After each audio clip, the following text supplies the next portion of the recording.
Renz here, welcome to the channel where I help you level up, reach your goals and become your best self one day at a time. So today we'll be talking about where to start on your fitness journey, especially weight loss. And if you haven't watched my previous video, which was the first video on this channel, it gives you a good foundation, and this video will kind of build up on that. So I recommend you watch the first video first and then come back and watch this one. So before we get into the tips, I just want to take a brief moment to appreciate my drawing. It's a piece of art, and you know, when I saw this, how it came out, I thought to myself, you know what, I should really go on ancestry.com and find out, you know, where my bloodline is. I think it's quite obvious that I'm related to Picasso or someone, but I'll leave it up to you guys to let me know in the comments. So tip number one, take progress photos. Now, this has helped me immensely during those dark moments when you feel like you're gonna fall off the wagon, so to speak, or becoming inconsistent because you feel like you're not making any progress, because you see yourself in the mirror every day, not in a vain way, you know, you brush your teeth and all that, but I recommend in front of a wall that's convenient at home, take a picture of your front, back, side, just keep it in your phone. And when you're ever having a moment where you feel like you're not making any progress, have a look at those photos, then take photos in front of the same wall, front, back and side, and you might just surprise yourself with, you know, that things are working. And you know what, let's keep that momentum going. Let's stick to the routine, stick to the plan.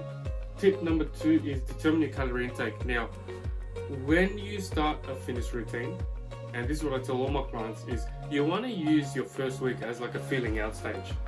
You know, I always tell them taking notes in the first week is the most important, because then, you know, we can make adjustments for the rest of the program after week one. So with calorie intake, you know, if you measure how much calories you're burning each day on average during week one, you know, you might be going to the gym more, so you might be burning more calories than usual. So you might find yourself burning, you know, 2,500 calories a day. So now it sets the benchmark for you, have a calorie intake of 2,000 calories a day, right? Depending on how fast you want to reach your weight loss goals and what your weight loss goal is. You know, it could, you know, be 2,200, 2,000 calories. You know, it depends on the program, it depends on your goals and your current situation, right? So tip number three builds on number two, and it's smartphone apps. So integral tool that will help you a lot if you are consistent with it is MyFitnessPal. You can put in all the things you eat and drink in there, and it will tell you the calories, the macros, you know, what you should be reducing.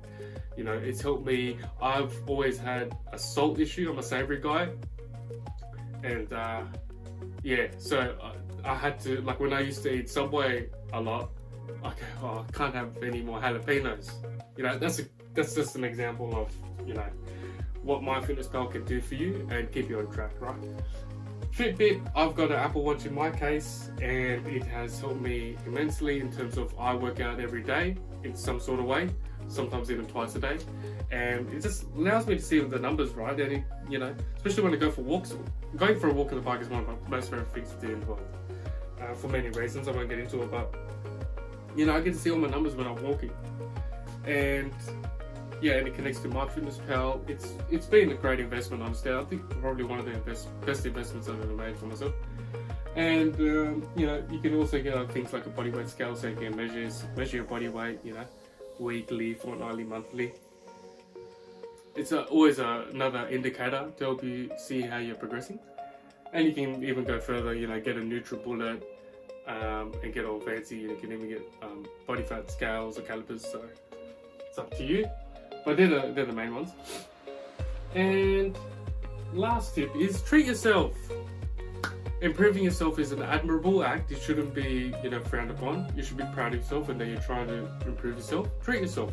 So if your weight loss goal is 6 kilos, 10 kilos, don't just wait till the end to celebrate.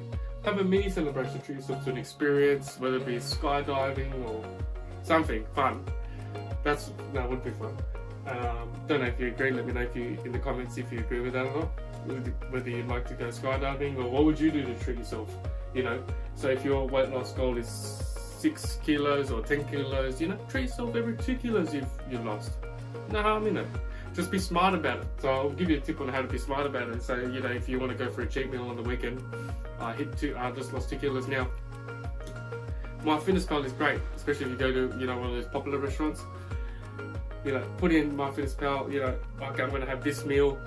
Okay, that's going to be 1,200 calories just for that meal alone. Okay, now you know you've got 800 calories, you know, saying your goal is 2,000 a day to play with for the rest of the day. So you know, take a hit on the other meals that you've had today, and you can go enjoy yourself that cheat meal. So nothing wrong with that. It's all a lifestyle. And sorry, I just got distracted again by my magnificent piece of art. Over time, you'll see in these videos, I might add to it.